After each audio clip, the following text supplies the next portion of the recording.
Welcome back to the channel, everybody. This is Todd coming to you from the back patio. I almost feel like I'm getting in a bonus review today because the weather was supposed to be absolutely horrendous and just never turned out that way. The thunder rumbled a little bit. Didn't even rain enough to wet the street. So it's kind of fared off. It's slightly cloudy, you know. It's 73 degrees. It's fantastic. You know, on a day when we were supposed to just be absolutely, you know, washed out. I guess it got pretty rough. Pensacola and further east, you know, but not here. So I guess we'll just go ahead and get this thing over with, you know, and I'd be lying to you if I told you I was looking forward to this. Actually, the only reason I bought this beer was because it's in the past was, you know, kind of legendary in the world of the hophead. It's also one of the beers, even though this will be the first time I've ever had one, that just completely ruined me from reading reviews on Beer Advocate. We'll talk about that in a minute. I'll see if my assumptions on this were correct. It is the Hopsecutioner from Terrapin Brewing. They're located in Athens, Georgia. They do make a few beers I enjoy. The 420 ain't one of them. They still make it called Moo-Hoo. It's a chocolate stout with some cocoa nibs in it. Used to love it. I kind of outgrew it. But anywho, let's get this over with. Because I'm just really not looking forward to this at all. It is 7.3%. It has an IBU of 71.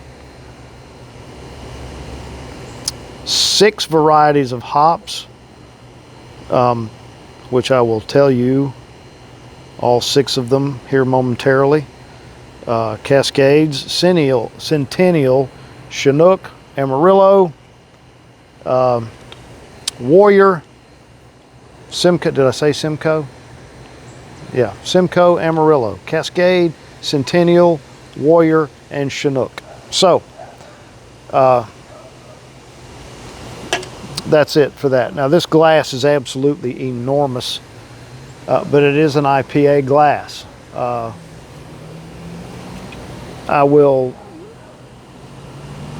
did a little glassware video a while back. While all my glassware was still packed from the move out of South Carolina, I went to the local Goodwill store and bought myself some pretty nice beer glassware for probably, you know, 50 cents a glass or something like that. This one was in there, and I didn't buy it that day. I went back and got it. Even though I don't like IPAs, the same company, God, like Spiegel, I think is who makes this. It's actually Crystal. This is a fairly expensive glass, and I got it for $1.25. But I'll link that video. I'll put it up here, and I'll throw it in the description. You know, it smells like an IPA. Imagine that. It is somewhat citrusy and piney. Floral. It's really floral. I gotta give it that. And herbally. It actually smells pretty pleasant. I mean, you know, look, I'm not expecting much. My hope is that at 7.5% that there'll be something there other than the hops. I mean, 7%, 6 to 7-ish is where I like most of my beers to fall anyway.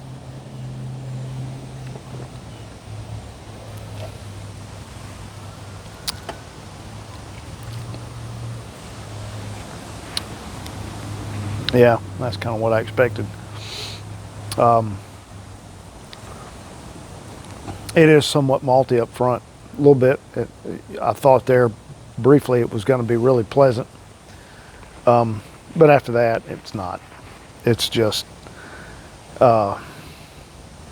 triminic, you know, Robitussin, hairspray,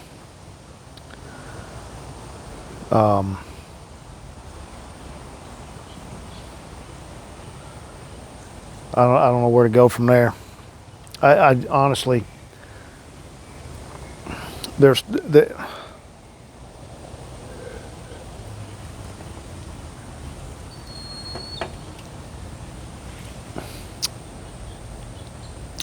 it is fruity and malty up front. If it would just maintain that, it would be this would be really good. But once you get past that, it really is just,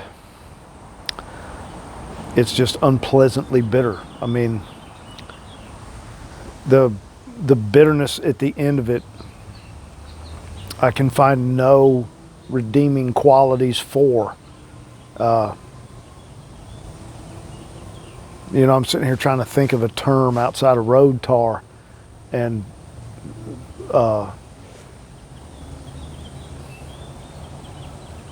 you know,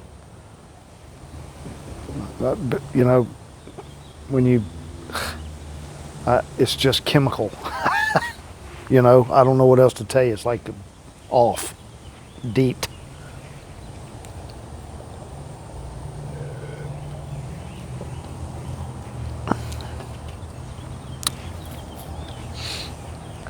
You know, I shouldn't complain much. I mean, I like a somewhat smoky Scotch. I don't go for the you know, the peat bombs.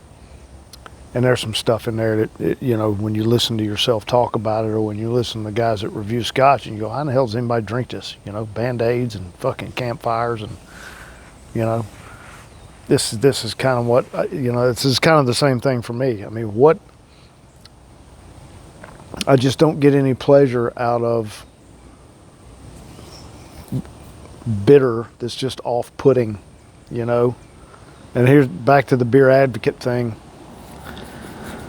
You read Beer Advocate and you get about some of these IPAs that are just crazy, over the top, hopped, and these idiots, oh, that thing's cloyingly sweet, you know, what? So I eventually just had to put zero stock in anything that came off of any of those guys. This isn't so bad that I won't finish it. I mean, I've had some of those that after I got done talking about it, I just pitched.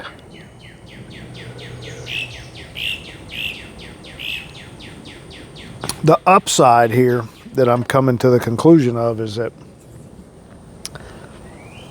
you know, that uber bitter pine tar,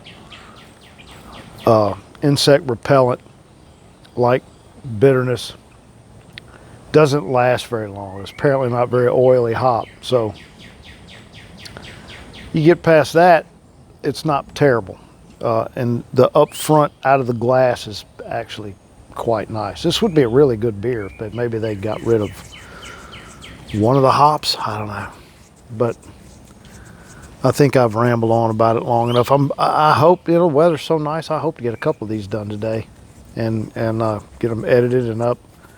I've got one ready to probably get uploaded here. Today is Saturday. It's the, what's the date today? You know what? I don't even know. End of April. Last Saturday, April. Could be, today could even be May 1st. I don't know. That's what happens when you get old and you quit caring. But anyway, so that's it for that. Please like and subscribe. You know, all that stuff. Make a comment.